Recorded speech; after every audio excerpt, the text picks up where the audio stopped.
So lots of pretty flora and fauna along this route. The creek that you saw to our left before we got to the turnout was the South Prairie Creek. We'll see it again up here, and it rolls down, and at some point, I'm not sure exactly where it joins with the Carbon River, dumps into the Carbon. There's also an offshoot creek down there. I want to say Clark Creek, but I'm not sure that's right. But there's a salmon hatchery on, and it's off the 162 as it comes around the corner before we rejoined it from this trail. So lots of fish, both in the Carbon and South Prairie Creek, which is not fishable legally. But I've biked along here in September. You can see here we're fairly close to the creek. It's actually, the water level is pretty close to the road. This road's been washed out before and repaired right in this spot. And I've been through here and seen salmon so thick you can almost walk across the backs of them. It's felt like there's thousands of them in there, so resting on their way up their long migration from the sea. See people catch kings, pull kings out of here, great big fish, silvers occasionally, coho, a lot of less, pinks, humpies, less prized salmon as well. The last couple of years have been big years for the pinks. People pulling a lot of them out there, but pinks are what they use for cat food and canned salmon, and not a very high fat content, not that tasty, not that desirable.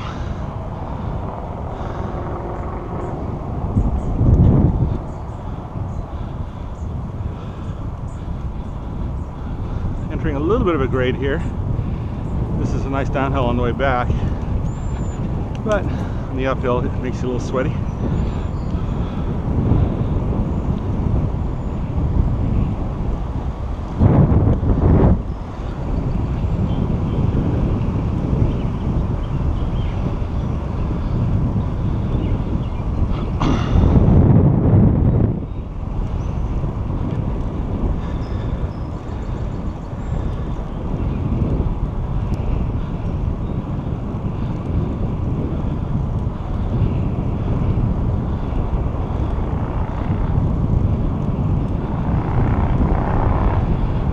That ridge on our left is the easternmost boundary of Bonnie Lake, and turns into Buckley at some point further northeast.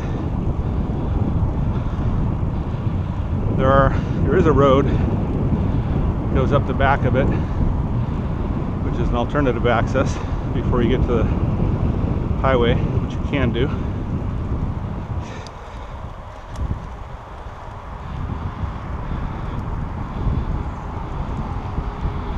Also, you can, as an alternative to this trail, if you want to be hardcore, you can cycle the road, which is off to our right. You can't see it here, but it's there. But it's much more up and down, a lot more little grades on it. The Foothills trail, which follows the river, is much smoother. Less snow cars. Okay, here's our one stop crossing on the way up to South Prairie. You do have to watch here, it's a three-way, and we have the stop. I guess there's a stop on the left too, but here's the road I was talking about off to my right. And frequently traffic will be coming down and turning.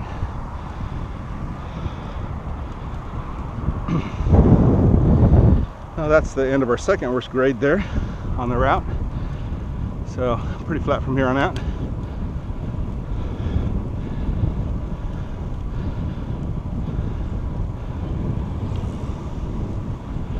Lots of salmon berries still.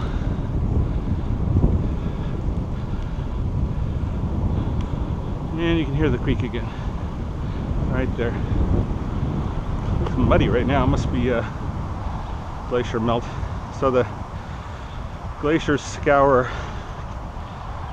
I think it's calcium, out of the rocks of the volcano and turns the water white, milky. And about this time of year, it goes from being very clear to being very, very cloudy. When the salmon start running, many times you can't even see them, at least initially, because they're in that milky, cloudy water. You can see the trails they leave. They're near the surface, but sometimes you see these great big huge wakes of these enormous king salmon just idling along, usually in the quiet places, but you can't see the fish themselves. It's kind of fun.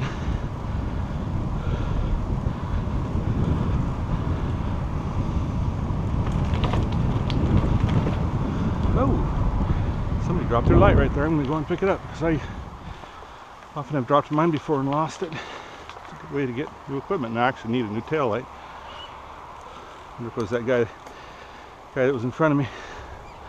If I see him, I'll ask him.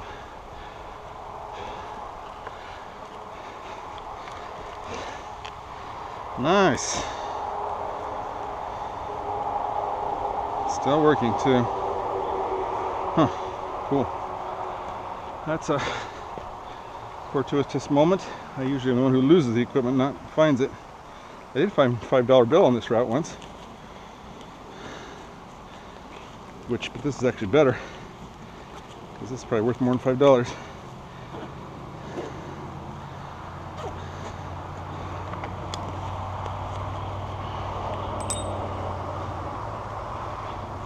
And you know what that is? That roots of that big old tree right there come out on the road. They've repaved it recently. It used to be really rough, but still a little rough. So I guess if you're going to lose something off your bike, it's likely to be right there.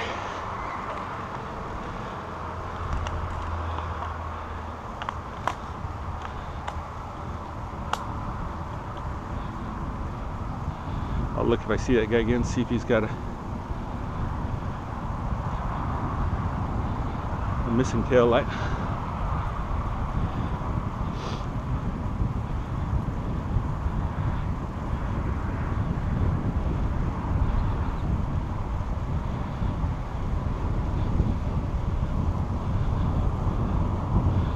As much as cyclists like to compete, they also like to help each other out. There's off to the right some kind of a pallet industry going on there. I guess there's not a whole lot of regulation out here as to what you can do. They've got kind of a pallet building industry right out of their home, and they've got horses and whatnot. Kind of a cool place to live up here, except for the threat of a lahar. I'm not sure you'd even hear a siren right here.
On up this direction. Small critters become a little bit more of a hazard. I've had a lot of near bunny run-ins up here. Oftentimes I'll run in front of you and then zig and zag back and forth, not knowing which way to go. I'm not sure. I suspect that hitting a medium-sized or larger rabbit with your bike would not be good. Least of all for the rabbit. Have seen quite a few snakes, a lot of birds zipping around, but not that they're normally a hazard.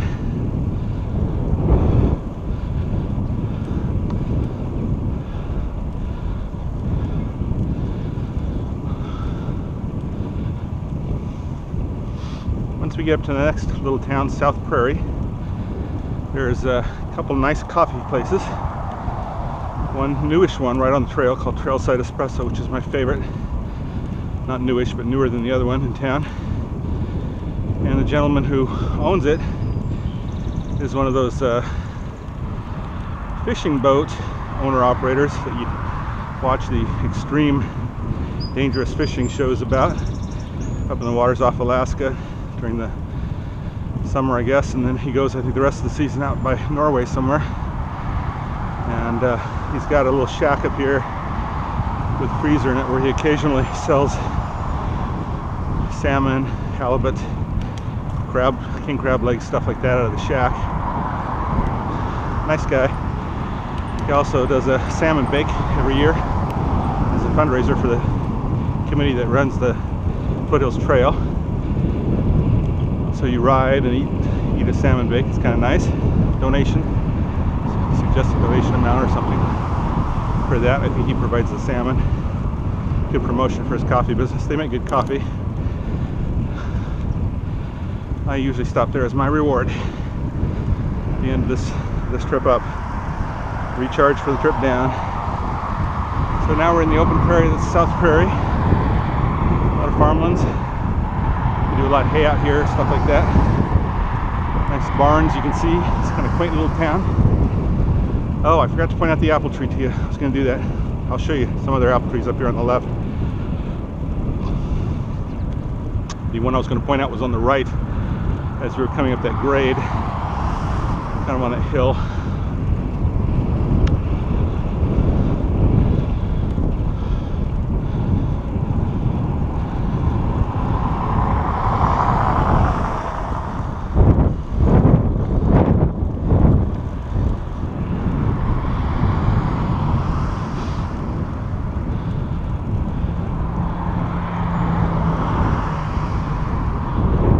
Close to the 162 highway here. That is the road you would jump on, about a mile of the road in order to head on up to Buckley. But be warned about the curves and the grade up there for about a mile and a half or two. It's pretty steep.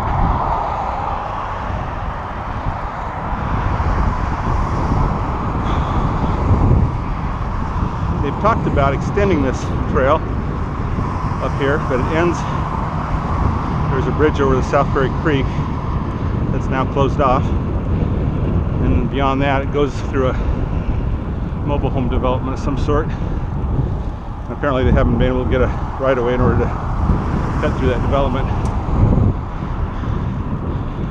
But the trail does pick up on up the mountain in the town of Carbonado, I think, and runs alongside the highway off to one side of the forest for a ways up there. It's kind of pretty. If we get the chance, we'll go up there, do another video.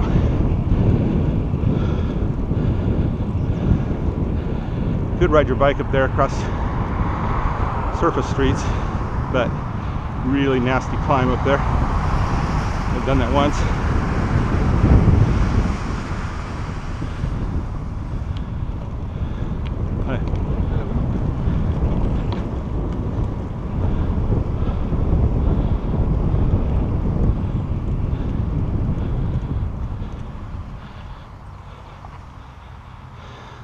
You didn't lose a tail light, did you? Is there one back there? I don't see one. You did, yeah. Thank you. No problem. I found one right. There's a spot where there's some roots on the path that's a little bumpy, and I figured it might be you because I saw you running up there. Thank you very much. Sure, you bet.